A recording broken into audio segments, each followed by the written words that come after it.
प्यारे बच्चों नमस्कार। एजुकेशन स्कूल परिवार में आपका स्वागत है। हम एसएससी जीडी के प्रीवियस पेपर सोल्व कर रहे थे। 13 जनवरी 2023 थर्ड शिफ्ट के हमने 10 क्वेश्चन सोल्व कर लिए थे। क्वेश्चन नंबर 11 पे चलते हैं।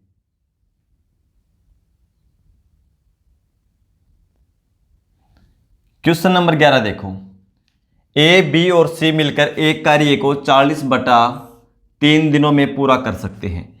तीनों ने मिलकर इस पर काम करना शुरू किया। 5 दिन बाद ए ने काम छोड़ दिया। फिर बी और सी ने मिलकर शेष काम को 17 दिनों में पूरा किया।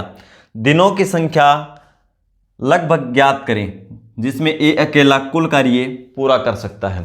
भी देखो, तीनों मिलकर यानी ए प्लस बी प्लस सी तीनों मिलकर किसी कार्य को 40/3 दिन में पूरा कर सकते हैं। ठीक है, तो कुल काम भी क्या करेंगे हम 40/3 ही मान लेंगे। कुल कार्य कितना 40/3 यूनिट।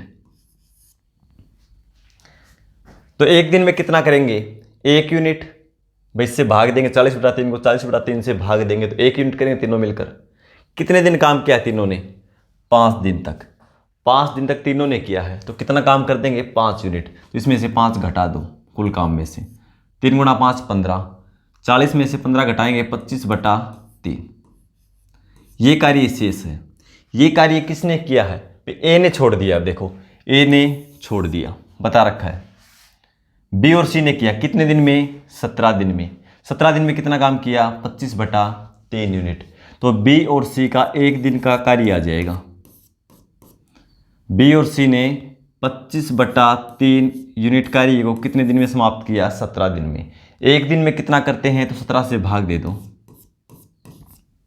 यानी 25/51 यूनिट एक दिन में कार्य करते हैं। और तीनों मिलकर कितना करते हैं भाई, हमने अभी निकाला था तीनों का 1 यूनिट। क्योंकि कुल काम ये है ये करते हैं 40/3 दिन में, भाग दिया तो 1 आया था। 1 यूनिट कार्य तीनों मिलकर करते हैं। और बी और सी दोनों मिलकर 25/51। तो यहाँ से एक कार्य निकाल देंगे कितना करता है एक दिन में। तो 1 में से 25/51 घटा दो, कितना आएगा 26/51 यूनिट। ये कौन करता है ए। और पूरा कार्य ए से करवाना है। कुल काम है कितना 40/3 यूनिट। 40/3 यूनिट। और ए एक दिन में करता 26/51 यूनिट। तो 26/51 ऊपर चला जाएगा।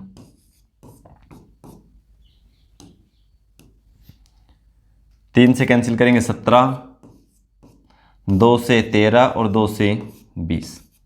17 × 2 34, 340/13 लगभग दिनों में पूछा है भाई। तो देखो 13 दूनी 26, बचेगा 8, 80, 13 × 6 78 बचेगा 2, 13 कम 13, यानी 26 सही 2/3 लगभग। लेकिन किसके नज़दीक है देखो 26 सही 2/13 लगभग दिन में पूछा है। तो देखो क्या हो जाएगा 26 के करीब है, क्योंकि 13 में से 2 यूनिट है यहाँ पे। तो इसका मतलब क्या है, यदि ये 6 या 7 से ज़्यादा होता, 7 या 7 से ज़्यादा होता तो हम 27 के करीब पहुँच जाते। अब किसके करीब है 26 के। ठीक है, तो 26 दिन समय लेगा ए अकेला। क्वेश्चन नंबर 12 पे चलो। ए और बी मिलकर एक काम को 30 दिनों में पूरा कर सकते हैं। दोनों मिलकर 30 दिनों में पूरा कर सकते हैं। उन्होंने 20 दिनों तक एक साथ कार्य किया, फिर बी चला गया। अन्य 20 दिनों के बाद ए ने शेष कार्य को पूरा किया। ए अकेले पूरे कार्य को कितने दिनों में पूरा कर सकता है। ए और बी भी दोनों मिलकर किसी कार्य को 30 दिन में, ठीक है, उन्होंने 20 दिनों तक कार्य किया। तो कुल कार्य टोटल वर्क क्या मान लेंगे भाई, दोनों मिलकर 30 दिन में करते हैं तो टोटल कार्य भी हम 30 यूनिट मान लेंगे। तो एक दिन में कितना करेगा 30 को 30 से भाग दे दो, दोनों मिलकर एक दिन में करेंगे 1 यूनिट। कितने दिन काम किया है 20 दिनों तक। तो 1 × 20 तो कार्य कितना कर देंगे 20 यूनिट।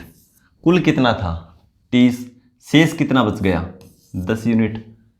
अब 10 यूनिट किसने किया है भाई, बी चला गया तो ए ने किया कितने दिन में 20 दिन में। तो एक दिन में कितना करेगा ए, तो 20 से भाग दे दो, यानी 1/2 यूनिट। पूछा क्या है ए अकेला पूरे कार्य को कितने समय में करेगा। तो कुल कार्य ये था 30 यूनिट और ए एक दिन में करता है 1/2 यूनिट, तो 1/2। तो ए कितना समय लगेगा टोटल कार्य को करने में, 60 दिन। ठीक है, 60 दिन। ऑप्शन ए हो जाएगा। Question number 13, x plus Y की पावर 4 और x माइनस वाई की पावर 4 का मध्यानुपाती ज्ञात कीजिए। भाई इसको a मान लो और ये क्या है c, b का मान हमें निकालना है। b का मान क्या होता है, b बराबर a गुणा c, अंडर कर दो a और c का। ठीक है, ऐसे निकालते हैं ना, तो हमें निकालना है b का मान। ठीक है भाई, देख लो एक बार, ये होता है a अनुपात b समानुपात b अनुपात c। तो हमारे पास a का मान है और c का मान, b का मान निकालना है। b का मान क्या होता है, b स्क्वायर बराबर ac। b का मान निकालना हो तो a और c की गुणा कर दो और उसका वर्गमूल निकाल दो भाई। तो x प्लस वाई की पावर 4 है और x माइनस वाई की पावर 4 है, गुणा में है तो कोई फर्क नहीं पड़ता भाई, इसकी पूरे की पावर 4 कर दो और इसका वर्गमूल निकाल दो।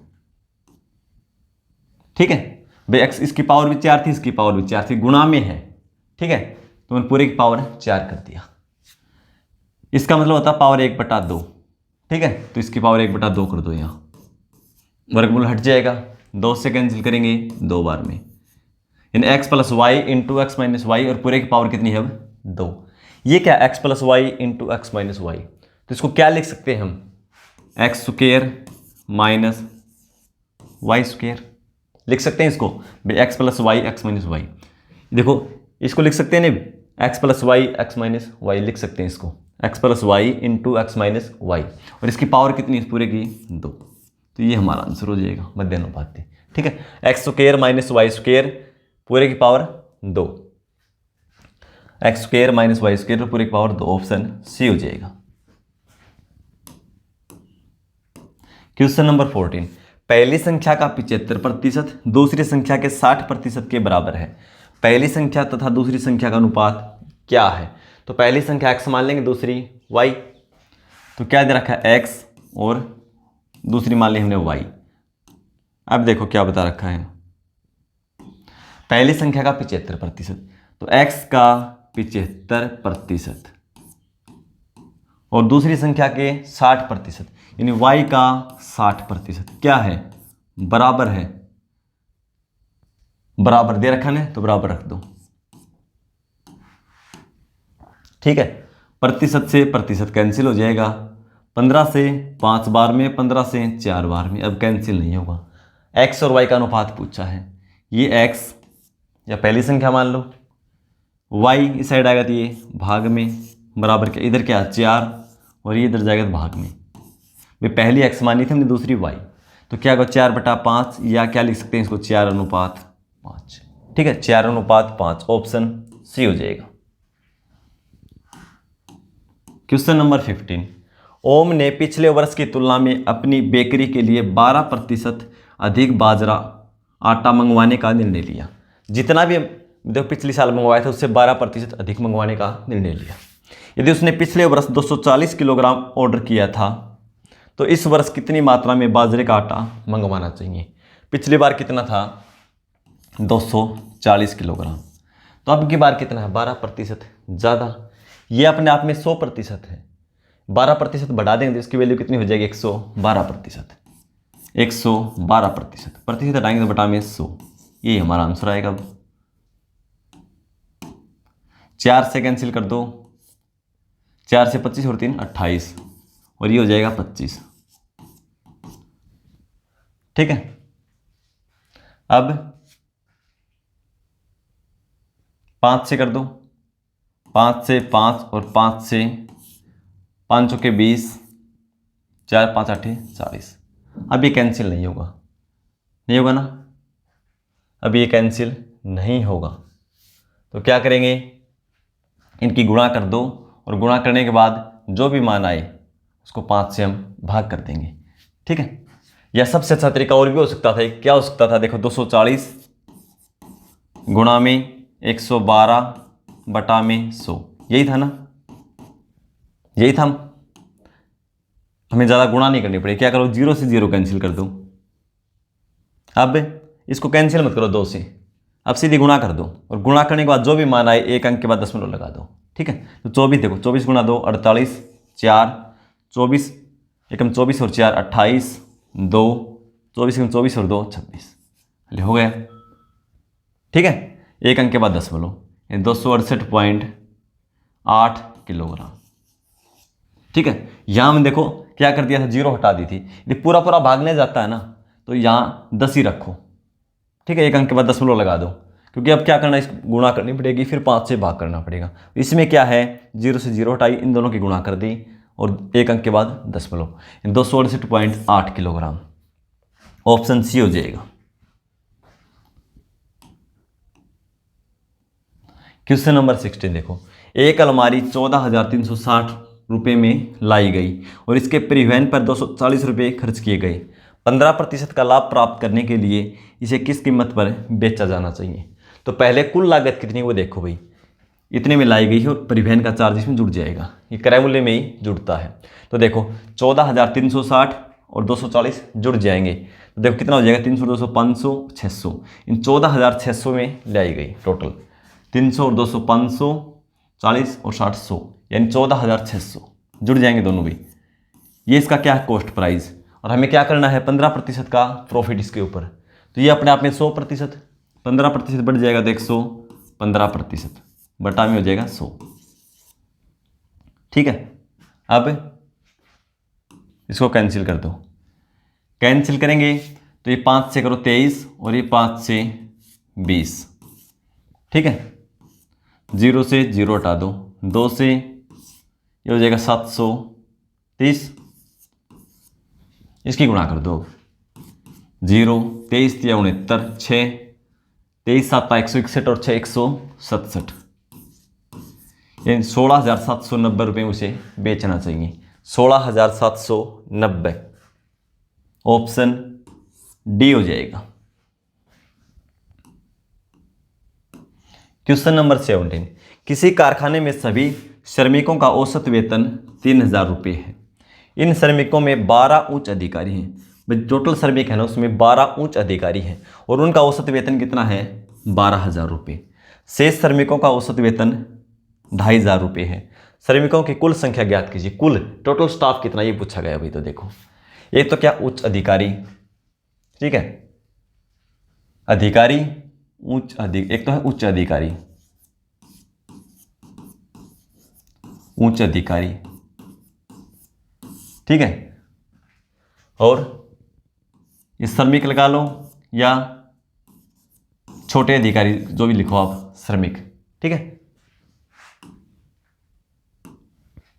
तो क्या बता रखा है इसमें, उच्च अधिकारी का औसत वेतन कितना है, 12,000 रुपये। इनका तो औसत वेतन है 12,000 रुपये। और जो छोटे कर्मचारी हैं,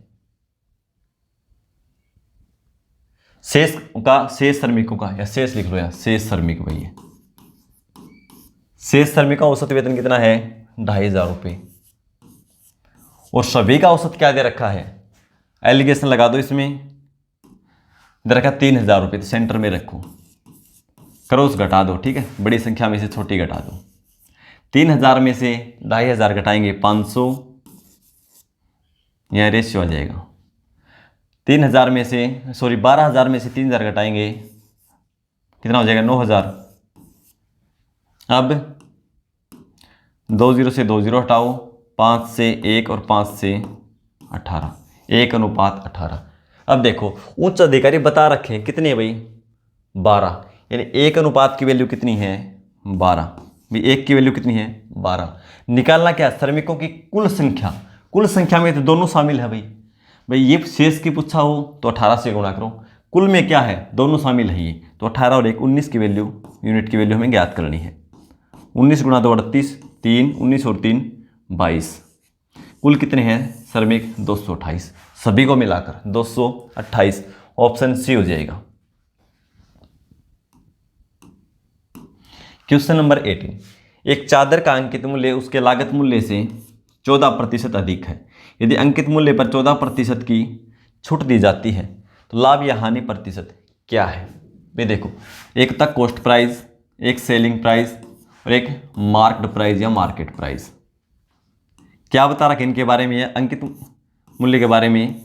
हमने क्रय मूल्य मान लिया 100 और इसके बारे में क्या बता रखा है अंकित मूल्य के बारे में। अंकित मूल्य उसके लागत मूल्य से 14% अधिक है। यह अपने आप में 100% है, तो इसकी वैल्यू 114% हो जाएगी। इसका 114% निकालेंगे तो ये हो जाएगा 114। ठीक है। फिर बोला है 14% की छूट दी जाती है, छूट देंगे इसके ऊपर। ये अपने आप में 100% है, तो क्या करेंगे हम इसका 86% निकाल लेंगे। 14% कम कर देंगे, इसका 86% निकाल लेंगे का 86%। प्रतिशत में बटा में 100 करोगे तो यहाँ 0.5 लगा दो। ठीक है, तो इसका मान निकालो कितना आएगा। अब 114 को 86 से गुणा कर दो, यहाँ 0.5 है। ठीक है, 6 से करेंगे तो 600 और 84, इन 684 हो जाएगा 6 से। 14 8 112, 800 और 112 912, इस 8 से करोगे तो अब जोड़ो 4 8 और 2 10, 7 और 1 8 9, 2 अंकों के बाद 0.5 था तो यहाँ 0.5 लगा दो। ठीक है, 98.04। 100 रुपये में खरीदा, हम उसको 98.4 में बेच रहे हैं, तो नुकसान होगा, कम में बेच रहे हैं। कितने का नुकसान होगा, 1.96 रुपये का नुकसान होगा। प्रतिशत में पूछा है, तो देखो गणना किस पे कर रहे हैं हम, 100 पे। 100 पे करना, इसी का प्रतिशत लगा दो। ठीक है, क्योंकि बटा में 100 करोगे, गुणा में 100 करोगे, 100 से 100 कैंसिल होना है, तो इसी का प्रतिशत लगा दो। 1.96% की क्या होगी, हानि होगी। 1.96% हानि, ऑप्शन डी हो जाएगा। क्वेश्चन नंबर 19, 12, 15 और 25 से विभाजित 6 अंकों की सबसे छोटी संख्या को 9 से विभाजित किया जाता है तो शेषफल ज्ञात करें। भाई 12, 15 और 25 से विभाज्य होनी चाहिए, 6 अंकों की सबसे छोटी संख्या होनी चाहिए, उसको हम 9 से भाग करें तो शेषफल क्या होगा। इसको 2 तरीके से कर सकते हैं भाई। तो देखो, एक तो एलसीएम लेके, दूसरा शॉर्ट ट्रिक। तो पहले एलसीएम से करते हैं हम, क्या हो जाएगा, 12, 15 और 25 का एलसीएम निकाल दो भाई, का एलसीएम। एलसीएम निकालेंगे तो कितना आ जाएगा, देखो 25 ले लो बड़ी संख्या, इसमें क्या 3 और 5, 5 तो इसमें शामिल हो गया, 3 और ले लो, 25 दिया 75। इसमें 3 और 4, 2 की पावर 2 और एक 3 है, 3 तो पहले आ चुका 75 में, 4 से और गुणा कर दो। 75 को 4 से गुणा करेंगे, 5 के 20, 2 28 और 2 30, एलसीएम हो जाएगा 300। 6 अंकों की सबसे छोटी संख्या हो जाएगी 1 लाख। इसको क्या करेंगे, 300 से भाग कर दो।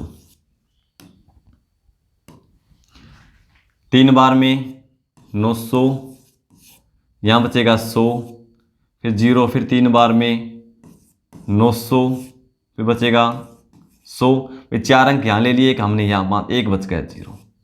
अब देखो, इसमें से हम घटा नहीं सकते कुछ भी, एक भी घटा देंगे तो ये 5 अंकों की हो जाएगी, इसमें कुछ ना कुछ ऐड करना पड़ेगा।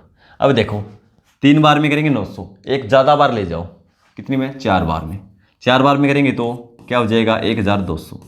अब 1200 क्या हो जाएगा, बड़ी संख्या है तो इसमें से ये घटा दो, कितना अंतर होगा इन दोनों का, 200। यानी ये संख्या 200 ज़्यादा होती तो क्या होती है, भाग चली जाती। तो देखो 100, इसमें 200 जोड़ दो, यानी क्या हो जाएगा, 1,02,000। ठीक है, अब ये वो छोटी छोटी संख्या जो 12, 15 और 25 से पूर्णतः विभाजित होगी, 6 अंकों की। अब इसको 9 से भाग करना है, तो अंकों का योग क्या है, 1 और 2 3, अंकों का योग कितना है भाई, डिजिट सम बनाएंगे हम तो 3, तो 9 से भाग देंगे ना तो शेषफल भी कितना होगा, 3। ठीक है भाई, जो अंकों का योग को 9 से भाग दे लो वही शेषफल सेम आएगा। ठीक है, शॉर्ट ट्रिक देखो क्या हो सकती थी, 12, 15 और 25।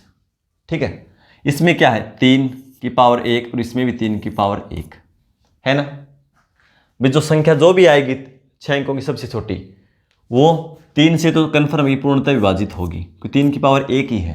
3 की पावर 2 होती तो कोई दिक्कत नहीं थी भाई, 9 हमें यहीं मिल जाता, शेषफल भी शून्य होता, लेकिन 3 की पावर 1 है। ठीक है, तो शेषफल क्या होगा, 3 से भाग देंगे तो शून्य होगा, क्योंकि 3 से तो भाग जाएगी, लेकिन भाग किससे करना है, 9 से। 3 से भाग जाएगी तो जो इसका डिजिट सम बनेगा, ठीक है, डिजिट निकालेंगे सिंगल डिजिट, जैसे अंकों का योग करके सिंगल, जैसे मैंने बना दिया, ये बना दिया 189 कोई संख्या, 8 1 और 8 9 9 18, 18 को फिर जोड़ दो, सिंगल डिजिट में लेके आएंगे, 8 और 1 9, ऐसे करके लेके आएंगे। जो भी होगा तो 9 से तो अधिक हो ही नहीं सकता, ठीक है। क्या क्या आ सकता है इसमें, 3 से भाग जाता है, या तो 3 या 6 या 9, यही आएगा सिंगल डिजिट। इसको 9 से भाग देंगे तो यहाँ शेषफल कितना आएगा, या 3 ही आएगा, या यदि 6 है डिजिट सम तो शेषफल 6 आएगा, 9 है तो 0 आएगा, ठीक है।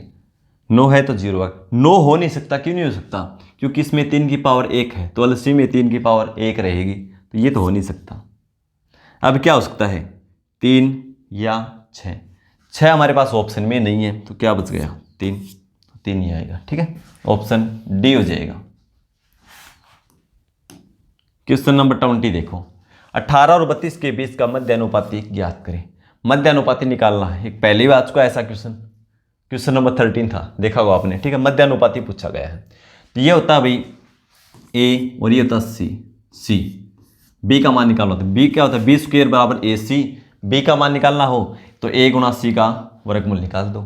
तो 18 और 32 का वर्गमूल निकालना है, 18 गुणा में 32 और इसका वर्गमूल निकाल दो। इसको क्या लिख सकते हैं, 9 गुणा 2, और 32 को क्या लिख सकते हैं, 16 गुणा 2, इसका वर्गमूल निकाल दो। अब 9 का वर्गमूल कितना हो जाएगा, 3, 16 कितना हो जाएगा, 4, और ये 2 गुणा 2 कितना हो, 4, 4 का वर्गमूल निकालेंगे तो 2, ठीक है। 3 गुणा 4 12, 12 गुणा 2 24, तो मध्य अनुपाती कितना होगा, 24, ऑप्शन ए। तो इस शिफ्ट के हमने 20 क्वेश्चन सोल्व कर लिए हैं। मिलते हैं अगली क्लास में, धन्यवाद।